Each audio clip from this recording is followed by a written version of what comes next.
Hi, this is Deborah Bishop for Conscious Nashville, and I get to do what I love to do, which is introduce you to another member of this amazing community. Our next featured interview is with a gentleman known as Rabbi Rami. He is the founder of Wisdom House and the author of many books. He has an incredible philosophy and knowing that is from the platform from which he speaks, and I found him to be very passionate and very inspiring. In fact, he gave me a lot to think about.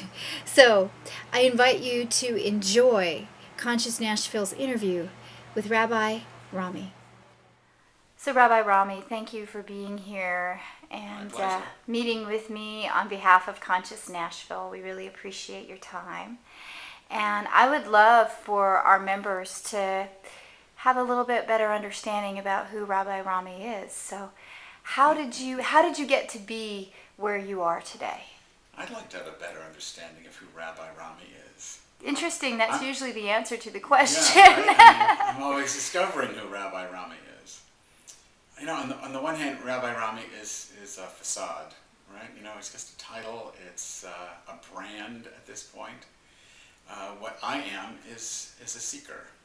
I've been interested in religious issues and what's the truth with a capital T since I was 16. I started studying, I grew up Jewish, so I had that training behind me, but I started studying Zen Buddhism at 16 and moved into Hinduism from there and just sort of fell in love with the whole idea of religion from the contemplative or mystical perspective. And that's been driving me ever since.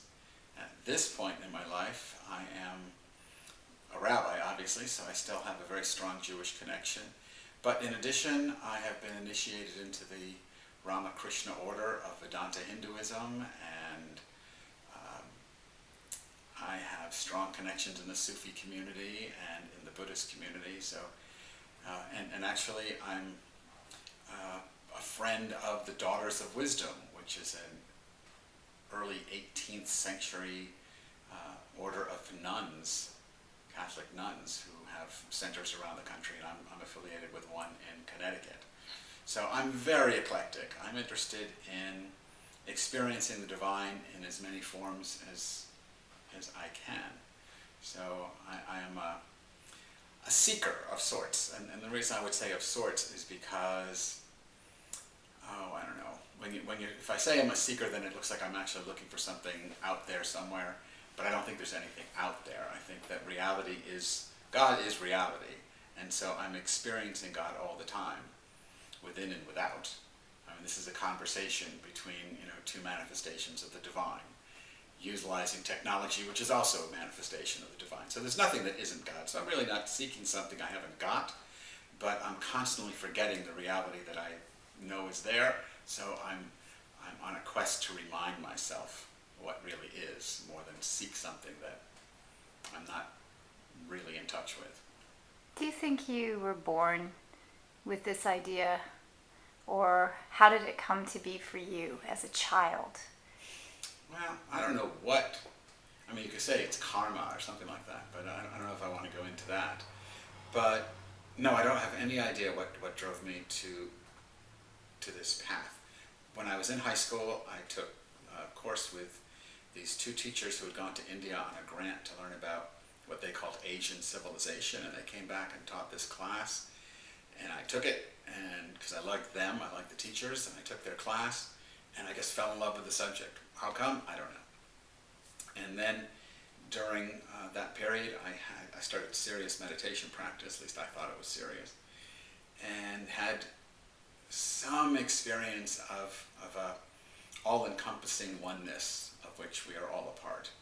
And that never left me, so I guess now I needed to know more about that. Intellectually, phenomenologically, how it manifests in different traditions. And that brought me into all kinds took me along all kinds of different paths. But why? I have no idea. Do you think there's a belief, as many faiths and philosophies speak of a purpose or a mission that a soul is on, or a spiritual being is out, as you call yourself a seeker?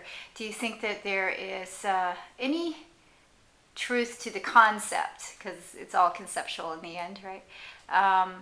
That one is on a journey, that they come here with a destiny in mind, and that journey will get them there, whether they know it or not. Yeah, right.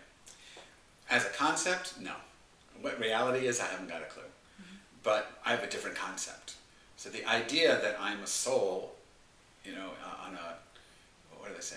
I'm a spirit having a physical experience rather than a physical being having a spiritual experience. I don't like the dichotomy of spirit and matter. I think that they're both manifestations of the divine. And I don't believe in a separate soul. So I think that you and I, on many levels, in the Jewish tradition and in others, we talk about 5 dimensions: body, heart, mind, soul, and spirit. So on the level of body, heart, mind, and soul, you and I are, or body, heart, and mind, you and I are clearly separate and distinct. On the level of soul, that level of consciousness, we realize that while we are unique, we're not really separate. It just appears that way. And from the level of spirit, the uniqueness is gone, it's just the divine itself. So to think that there's a separate soul that goes from lifetime to lifetime in search of some kind of information, I don't find that compelling. I think it's just God manifesting as beings of all sorts over and over and over again. And the mission, if you want, of any given manifestation is to realize itself as the divine to whatever extent it can. So I don't know what extent a rock can, and I don't know to whatever extent a horse can. But for humans, we can realize that we are fully human and fully divine and not see a contradiction between those, because God manifests, the divine reality manifests as the human reality as well as everything else. So what is the idea of what happens at the point of passage or death? Death. Yes. I think the analogy I like is the wave in the ocean.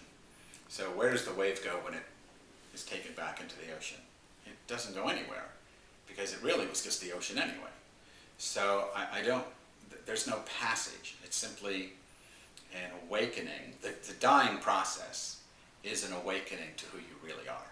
I mean, all of our theories about what happens after you die, whether you're reincarnated or there's heavens and hells, all of those are based on the assumption that there's a you to which all of this happens. And that's what I'm questioning, is really whether there's a permanent you that can experience anything beyond death.